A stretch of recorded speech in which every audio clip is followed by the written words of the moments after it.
Bonjour à toutes et à tous, bienvenue dans Émerdre, votre podcast vivant traitant des spectacles du même genre.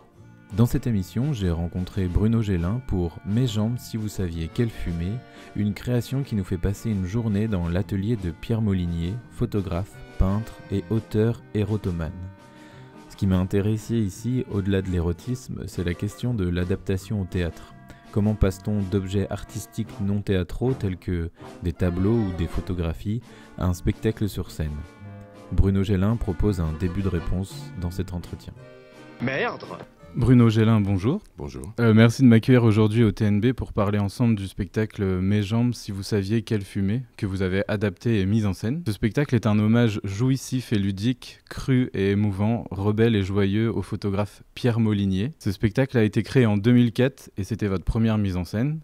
Vous l'avez recréé une première fois en 2012-13 et puis aujourd'hui en 2022-2023. Donc quelles étaient vos motivations pour la création de ce spectacle à l'époque, en 2004? Alors j'ai découvert les photographies de Pierre Molinier quand j'étais en études d'histoire de l'art à Paris 8. Et j'avoue que la première fois que j'ai été confronté à son travail photographique, ça m'a laissé un peu perplexe. C'est-à-dire que c'était une drôle de sensation. J'arrivais pas du tout à savoir si les photos m'angoissaient, me terrifiaient ou créaient du désir. Et je suis resté comme ça avec une sorte de trouble. Et plus tard, quelques années plus tard, je suis passé devant une librairie et j'ai vu une photo de Pierre Molinier qui illustrait un livre de Pierre Petit qui s'appelait Une vie d'enfer. La photo et le titre ensemble, je trouvais qu'il y avait quelque chose d'assez énigmatique et excitant. Et j'ai découvert le personnage, Pierre Molinier, qui était à des années-lumière de ce que je pensais. Et plus tard, j'ai découvert des enregistrements audio réalisés par Pierre Chavot, qui était étudiant aux Beaux-Arts à l'époque, et qui est devenu ami avec Molinier, et qui passait l'après-midi enregistrer Pierre Molinier. Donc là, j'ai découvert un être, d'abord un accent, en fait, un accent bordelais à couper au couteau, et puis un rire, de l'insolence, mais de la douceur aussi. Un être totalement libre. Il y a Pierre Bourjade, qui était un ami à Pierre Molinier, l'écrivain Pierre Bourjade, qui a écrit une préface qui s'appelle Le feu, la folie, la neige, où il dit que la première fois où il a rencontré Pierre Molinier, il avait l'impression qu'il était devant une marionnette qui avait coupé ses fils. Et ce qui est très beau avec Pierre Molinier, avec la rencontre de Pierre Molinier, c'est qu'il a un effet révélateur, comme en photographie finalement, puisque à la fois il ne fait pas de prosélytisme, puisqu'il force personne à le suivre dans ses passions. Ce qu'il dit dans le spectacle, il dit ce que les autres appellent des vices, moi j'appelle ça mes passions. Donc il force personne à suivre ses passions, mais par contre c'est vrai qu'il met chacun face à ses propres empêchements, et il permet comme ça que chacun puisse aller un peu découvrir la partie peut-être la plus inconnue de son être. Et pourquoi décider de le recréer aujourd'hui? Autrement dit, pourquoi remettre sur l'ouvrage un travail que vous avez déjà créé 2 fois? J'arrive pas à trouver le mot, parce que pour moi ce n'est pas une recréation, c'est un dialogue qui continue. Quand on a découvert avec Pierre Maillet, l'acteur qui incarne, qui est visité par la figure de Pierre Molinier, Élise Vigier, Jean-François Auguste, qui sont les 2 autres comédiens qui prennent en charge. Alors Élise, elle incarne un peu toutes les femmes, tous les modèles que Molinier a pu rencontrer. Jean-François, on est parti plus sur la figure de Thierry Agulot, qui était un jeune poète, anarchiste, qui était assez loin finalement de l'univers de Molinier, qui est arrivé à la fin de sa vie. Molinier qui déteste les poils, Agulot était extrêmement poilu. Et puis donc cette figure-là, il a écrit un texte poétique qui s'appelle Les robinets d'amour. Et le travail de Thierry Agulot, il ramassait les fers de chaussures dans le métro. Il faisait des tableaux avec l'heure, la date, le lieu où il avait trouvé les fers. Donc bon, c'était aussi un drôle de personnage. Et quand on a tous les trois commencé maintenant il y a 20 ans, à travailler sur ce spectacle-là, il s'est passé quelque chose de vraiment intense, rare pour nous. C'est-à-dire que je pense que la rencontre avec Pierre a modifié un peu le cours de notre vie. Et il y a 20 ans, en fait, c'était presque sur un malentendu, le spectacle. On a travaillé avec Pierre au début. On était dans une maison abandonnée à refaire les photos de Pierre Molinier à l'identique, puisqu'on voulait avoir comme ça une approche empirique et pas du tout, pas du tout un surplomb, puisque Molinier ne parle que du fer. Donc on voulait éprouver le rasage des jambes, les bas, les talons de 13 cm, et puis tout le travail de précision de ces photographies, et très physique également. C'est-à-dire que la photographie, il y avait la voix, il faut imaginer une maison abandonnée à Nantes, il y avait la voix de Pierre Molinier en boucle, et nous en bas, talons, résille, en train de reproduire comme ça les photos, et à une inclinaison de tête, à une position de jambes, soit la photo n'existait pas, c'est-à-dire qu'il y avait vraiment et quand on arrivait à une précision extrême, là, tout le cadre devenait électrique. Et on savait que il y avait quelque chose d'assez presque terrifiant. On avait l'impression par moments de faire une sorte de cérémonie de magie blanche avec la voix de Molinier, même si ça nous faisait rire, mais on s'attendait toujours à ce que le bonhomme surgisse de derrière un paravent. Et donc on s'est rendu compte qu'on avait vraiment rencontré quelqu'un qui allait être important dans notre vie. On pense très souvent à Pierre Molinier, et on a besoin de temps en temps de retrouver en l'incarnant ce dialogue qu'on a commencé il y a 20 ans. Merde! Déshabillez-moi. Et dans ce dialogue-là, est-ce qu'il y a eu des changements, des évolutions dans le spectacle grâce à ce dialogue-là, depuis 20 ans? Complètement. C'est tout l'intérêt de continuer à chercher. Disons que la structure reste la même. Ce qui change, c'est les 20 ans en fait. C'est notre rapport qui change par rapport à la question de l'érotisme, du corps, puisque les corps changent. C'est clairement pas la même chose de mettre des bas, des talons, des corsets à 30 ans ou à 50. Il y a quand même quelque chose qui travaille à un autre endroit.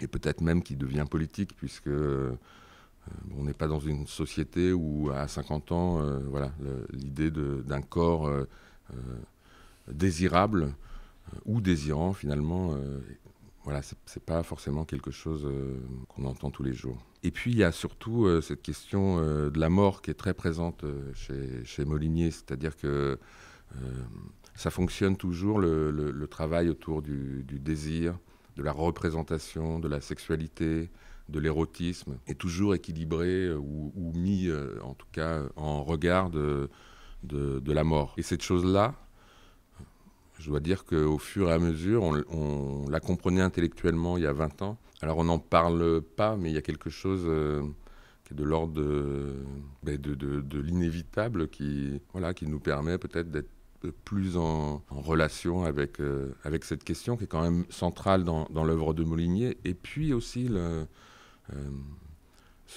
rapport au vieillissement, puisque c'est assez chevaleresque de la part de Molinier, c'est-à-dire de pouvoir essayer de tromper le temps et de tromper la mort, de tromper même les représentations ou les genres masculins, féminins, puisque lui était fasciné par l'androgyne initiale. Et c'est ça qui rend aussi le propos de Molinier politique, c'est-à-dire qu'il est effectivement queer avant la théorie. Même si on comprend que vous avez jamais travaillé seul, en fait, c'était une collaboration avec Pierre Maillet sur les entretiens, les photos, etc. C'est une question plus personnelle, c'est que diriez-vous au jeune metteur en scène que vous étiez en 2004 avec le recul d'aujourd'hui?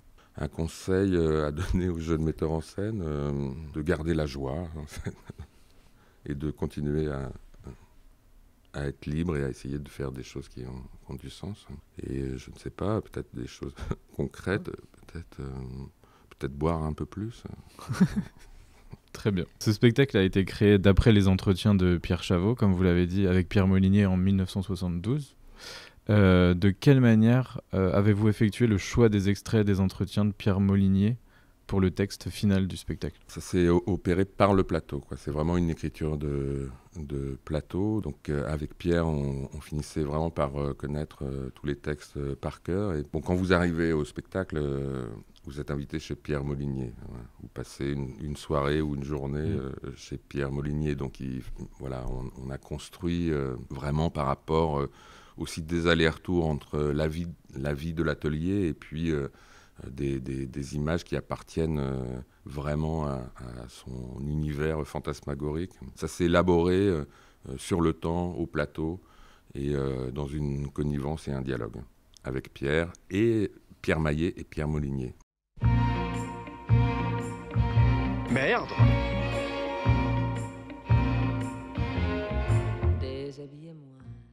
Est-ce que le fait que Pierre Maillet ait pris l'accent bordelais, que le mimétisme soit mené jusqu'au bout, c'est aussi pour éprouver? Pourquoi du coup le mimétisme est poussé à son paroxysme comme ça?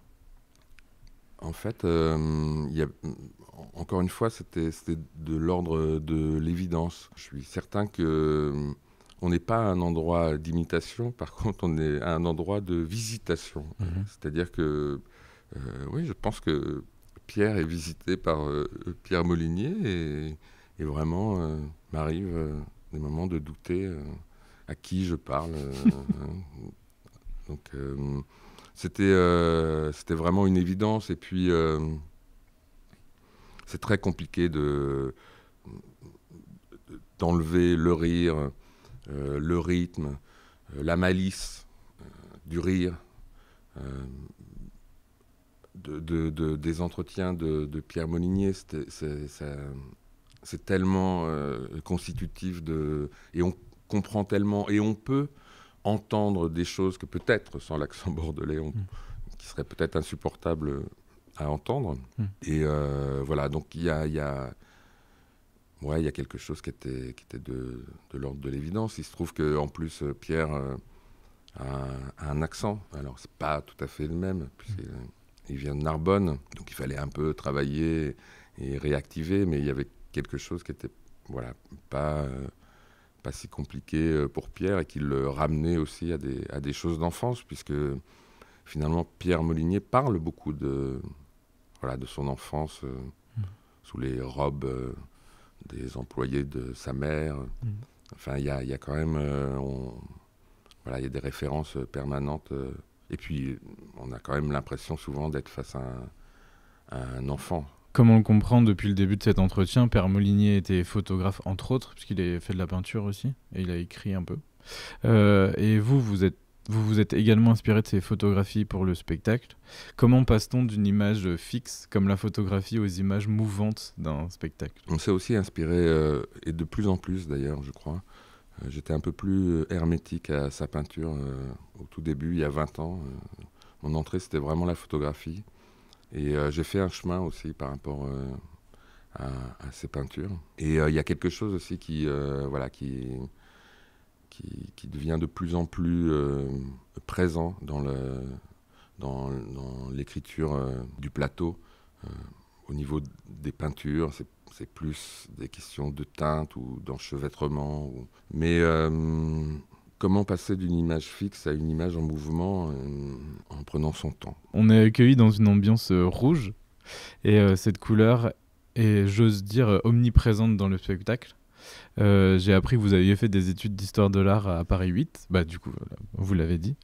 Quelle signification a-t-elle cette couleur pour vous dans la vie de tous les jours, au-delà du spectacle ? C'est marrant parce que j'ai créé un spectacle qui a joué à Rennes l'année dernière sur un réalisateur anglais, Derek Jarman, qui a écrit un livre sur la couleur qui s'appelle Chroma, qui est à la fois un mélange de réflexion autour de l'art, de souvenirs d'enfance, son journal d'hôpital, puisqu'il était séropositif. Ça a été en Angleterre l'un des premiers à annoncer sa séropositivité dans les années 90. Et cette question de la couleur, j'ai l'impression, et c'est presque paradoxal, parce que Molinier, enfin en tout cas ses photographies sont en noir et blanc. En fait, au départ, je veux toujours faire des spectacles en noir et blanc. Et la couleur s'invite. Chroma, je voulais aussi que le spectacle soit en noir et blanc, puisqu'on a tous un rapport personnel, intime avec la couleur. On ne voit pas le rouge de la même façon, il n'a pas la même signification, ni le bleu. Donc c'est toujours assez délicat d'imposer comme ça. Par contre, dans le spectacle Chroma, il y a une évocation de la couleur qui laisse un espace d'imaginaire pour chacun. Il y a quelque chose que je poursuis dans cette approche d'une sorte de compréhension d'un travail de couleur. La couleur me faisait peur. Ouais, je pense que j'essaye toujours de comprendre ou d'essayer d'appréhender ou de percer le mystère pour moi de la couleur. Et le rouge, alors si je me réfère à Jarman, c'est pas uniquement une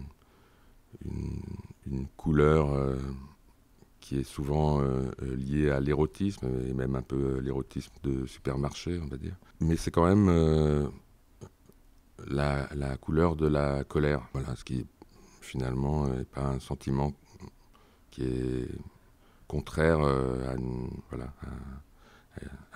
l'érotisme d'ailleurs. En 1928, Pierre Molinier participe à la création de la Société des artistes indépendants bordelais. Il menace tous une bande de braves cons. C'est ça. Il menace de la quitter assez vite, car il n'est pas réellement indépendant au sein de cette société.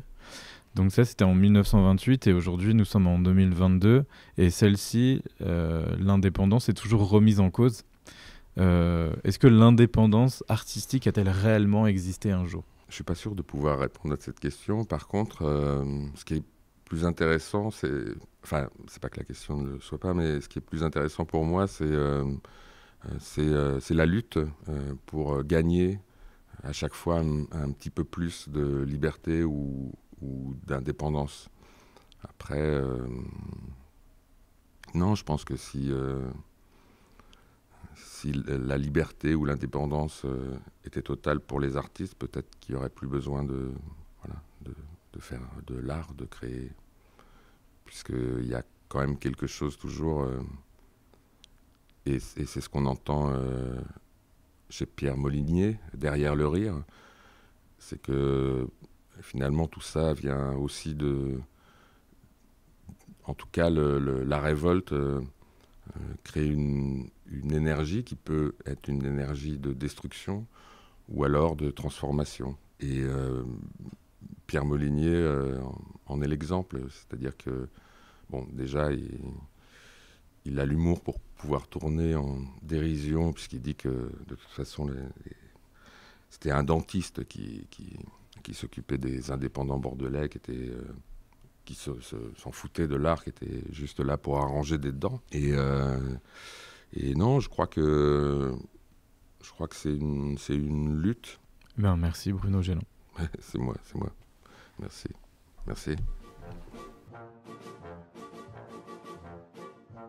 Merci à toutes et à tous de nous avoir regardés ou écoutés. Vous pouvez nous retrouver sur Facebook et Instagram. Et on se retrouve très vite pour de nouvelles questions d'adaptation.